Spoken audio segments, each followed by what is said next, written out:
તમે થોડા દિવસ પહેલા દિલ્હી ગયા હતા।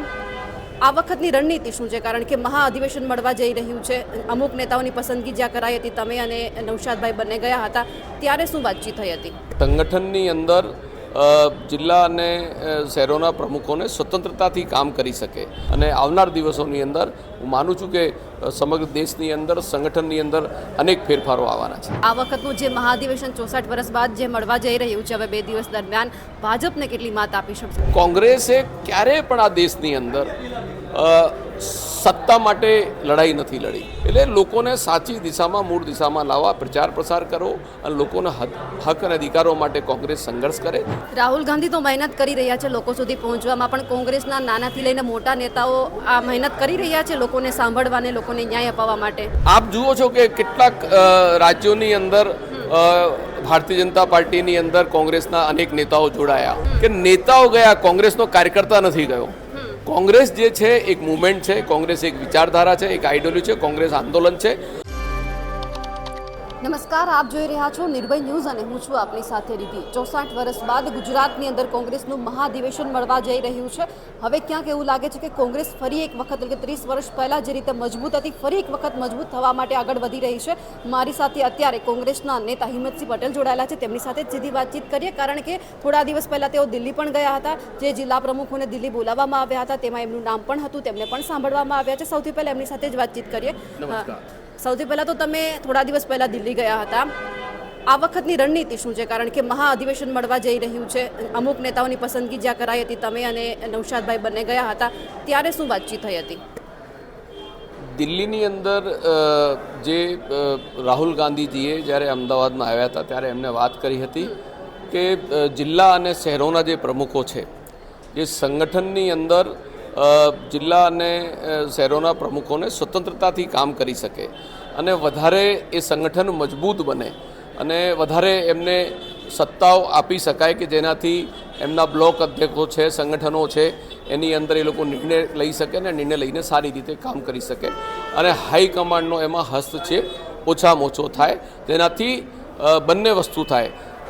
એક તો સમયસર કામ થઈ શકે અને જે પણ જિલ્લા પ્રમુખો હોય એની પણ જવાબદારી નક્કી કરવામાં આવી છે કે તમને જો અમે ફ્રીડમ આપીએ, તમને જો અમે ફ્રી હેન્ડ આપીએ તો તમે સમયસર કામ કરી શકો અને એનું કાર્ય પણ છે એનું પણ લેખાજોખા થાય, એટલે બંનેની જવાબદારી નક્કી થાય અને એમને સ્વતંત્ર રીતે કામ કરી શકે એ રીતની એમની રણનીતિ છે અને એ રીતે એમને સમગ્ર દેશના જિલ્લા પ્રમુખોને બોલાયા અને તમામ સાથે 1 to 1 પણ એમને દિલ્હીમાં મિટિંગ કરી અને આવનાર દિવસોની અંદર હું માનું છું કે સમગ્ર દેશની અંદર સંગઠનની અંદર અનેક ફેરફારો આવવાના છે।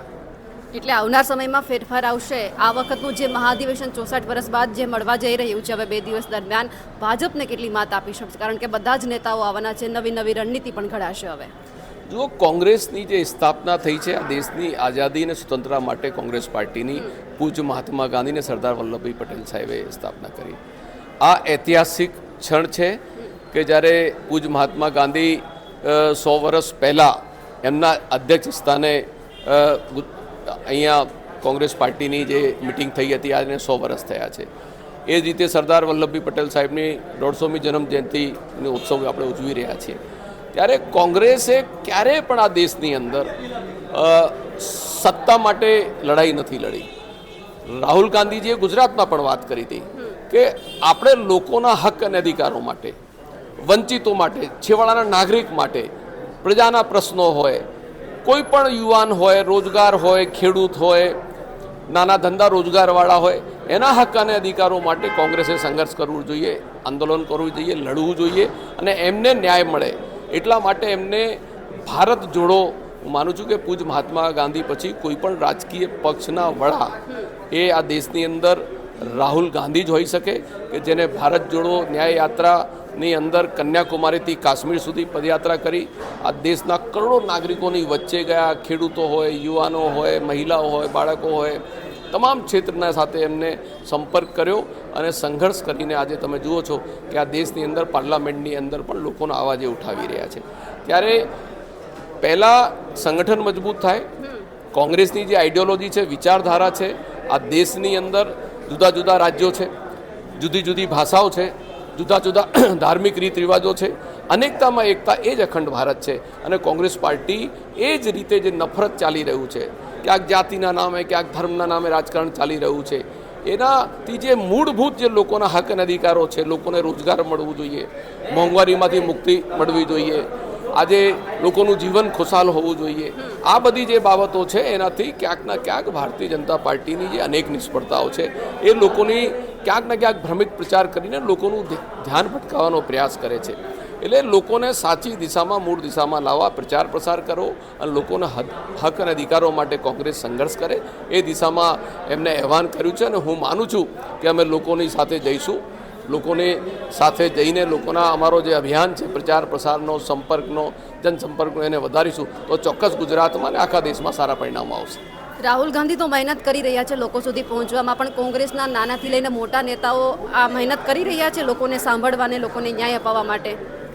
આપ જુઓ છો કે કેટલાક રાજ્યોની અંદર ભારતીય જનતા પાર્ટીની અંદર કોંગ્રેસના અનેક નેતાઓ જોડાયા, પણ એની અંદર તમે એક વાત બહુ સૂચક છે કે નેતાઓ ગયા, કોંગ્રેસનો કાર્યકર્તા નથી ગયો. કોંગ્રેસ જે છે એક મુવમેન્ટ છે, કોંગ્રેસ એક વિચારધારા છે, એક આઈડિયોલોજી છે, કોંગ્રેસ આંદોલન છે. અને કોંગ્રેસનો કાર્યકર્તા આજે પણ અડીખમ છે. આજે પણ એ બૂથ લેવલથી લઈને તાલુકા, જિલ્લા અને શહેર અને પ્રદેશ લેવલે સતત કામ કરી રહ્યો છે. ભારતીય જનતા પાર્ટીની જે રાજકીય જે રણનીતિ છે, આપ જોતા હશો ક્યાંક ને ક્યાંક આ દેશમાં અને દુનિયાની અંદર, આપણા ભારતની અંદર જે રીતે એ લોકોને આમ ગેરમાર્ગે દોરે છે, એના જુઠ્ઠાણાઓ ચલાવે છે, ક્યાંક લોકોની લાગણીઓને ઉશ્કેરે છે, કઈ રીતે એમની વોટ બેંકની જે પોલિટિક્સ છે એક જે ભારતીય જનતા પાર્ટી કરતી હોય, એ રણનીતિ જે છે કોંગ્રેસે પણ સમજવી પડશે કે જ્યારે ઇલેક્શન આવતા હોય ત્યારે એ લોકોની લાગણીઓને ઉશ્કેરીને જે મૂળભૂત લોકોના હક અને અધિકારો છે, જે લોકોને ન્યાય મળવો જોઈએ, ખેડૂતોના પ્રશ્નો હોય, ખેડૂતોને વીજળી હોય, પાણી હોય, એની જે ખેત પેદાશો હોય, ઉપજ હોય, ખેડૂતો એને એના ટેકાના ભાવો નથી મળતા, યુવાનોને રોજગાર નથી મળતો, શિક્ષણ આજે ખાનગીકરણ થઈ ગયું છે, મોંઘવારીની મારથી મહિલાઓ હેરાન છે, ફિક્સ પગારમાં યુવાનોનું શોષણ થાય છે, એવા અનેક મુદ્દાઓ છે. એ મુદ્દાઓથી લોકોનું જે ધ્યાન ભટકાવીને એ સત્તા ઉપર આવી જાય છે, એ બધી બાબતોને કોંગ્રેસ ચોક્કસ એક રોડ મેપ બનાવીને કોંગ્રેસ આગળ વધશે તો ચોક્કસ રીતે એની અંદર પરિણામ મળશે. બિલકુલ, આપ અમારી સાથે જોડાયા, આપનો ખૂબ ખૂબ આભાર.